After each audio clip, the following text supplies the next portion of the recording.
प्रश्न नंबर 11, निम्नलिखित आकृतियों को आयतों में तोड़िए और प्रत्येक का क्षेत्रफल ज्ञात कीजिए। भुजाओं की माप सेंटीमीटर में दी गई है। प्रश्न नंबर 10 के जैसा ही है, ठीक है। इसमें भी हमें क्या करना है, आयतों में तोड़ना है और उनका क्षेत्रफल ज्ञात करना है, फिर इस आकृति का क्षेत्रफल ज्ञात करना है। अब ये देखो, ए में क्या है, ये आकृति एल आकार की है, इसे हम आयतों में तोड़ लेते हैं। कैसे तोड़ेंगे, अगर मैं इस लाइन को सीधा कर दूं तो एक आयत ये हो जाएगा, एक ये हो जाएगा। और अगर मैं इस लाइन को सीधी बढ़ा दूं तो एक आयत ये हो जाएगा, एक ये हो जाएगा। दो आयत होंगे, तो ये आयत नंबर 1, ये आयत नंबर 2। अब चलो इसी का क्षेत्रफल ज्ञात कर लेते हैं। पहले ए आयत, सेम प्रश्न है, आयत 1 का क्षेत्रफल। अब देखो लंबाई कितनी होगी इसकी भाई, यहाँ से यहाँ तक 12 सेंटीमीटर, और चौड़ाई कितनी होगी इसकी, 2 सेंटीमीटर, 2 सेंटीमीटर। क्षेत्रफल 12 दूनी 24 वर्ग सेंटीमीटर। बताओ कोई दिक्कत है इसमें, बहुत आसान प्रश्न है। फिर आयत 2 का देख लेते हैं। आयत 2 का क्षेत्रफल कितना होगा, आयत 2 कहाँ है, यहाँ पर है, देखो। अब यहाँ से यहाँ तक कंप्लीट 10 है और यहाँ से यहाँ तक 2 है, तो 10 में से 2 गया 8, 8 तो हो जाएगी इसकी लंबाई 8 सेंटीमीटर। चौड़ाई ये 2 दी हुई है, 2 सेंटीमीटर। क्षेत्रफल 8 दूनी 16 वर्ग सेंटीमीटर, ठीक है।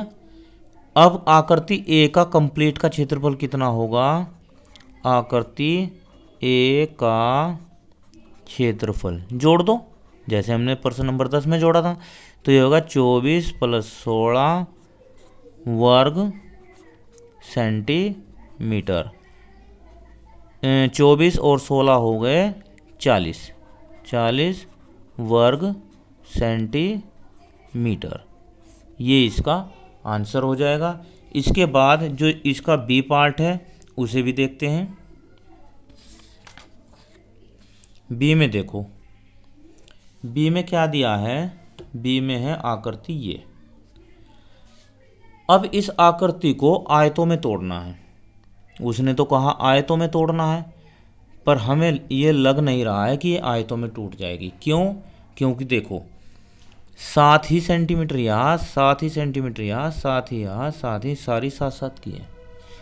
तो अगर मैं इसे यहाँ से यहाँ मिला दूँ तो ये भी तो 7 ही सेंटीमीटर होगी, और इसे मैं यहाँ से यहाँ मिला दूँ तो ये भी 7 ही सेंटीमीटर होगी, और यहाँ से यहाँ मिलाऊँ तो ये भी 7 होगी, और यहाँ से यहाँ मिलाऊँ तो ये भी 7 ही होगी।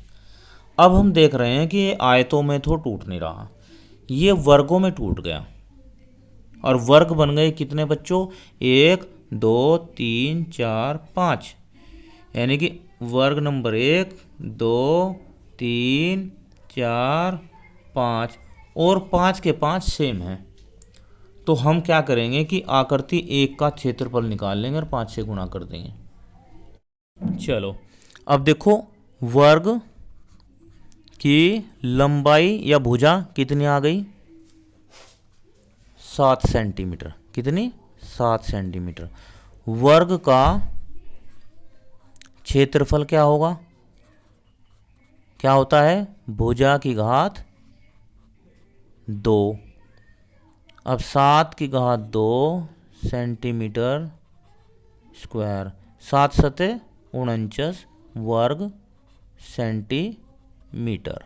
ये आ गया इसका क्षेत्रफल। अब वर्गों का क्षेत्रफल, सभी वर्गों का क्षेत्रफल क्या होगा, वर्गों का क्षेत्रफल। कितने वर्ग बने, 5 बन गए हैं, तो 5 गुणा 49 वर्ग सेंटीमीटर।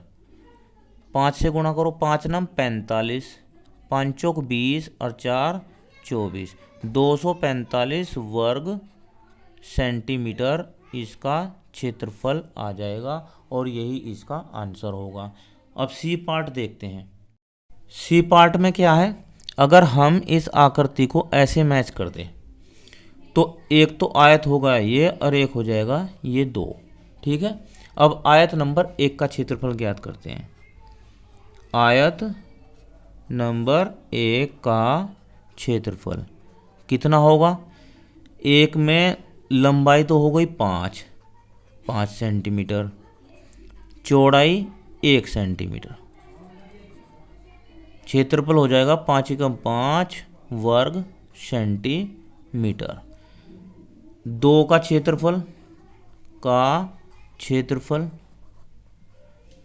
क्षेत्रफल हो जाएगा, देखो लंबाई तो हो जाएगी 4 और चौड़ाई हो जाएगी 1, तो 4 सेंटीमीटर गुणा 1 सेंटीमीटर। ठीक है, 4 एकम 4 वर्ग सेंटीमीटर। अब आयतों का क्षेत्रफल जो ये बनाए, आयतों का क्षेत्रफल जोड़ लेते हैं। 5 + 4 वर्ग सेंटीमीटर कितना हो गया, 9 वर्ग सेंटीमीटर इसका आंसर हो जाएगा।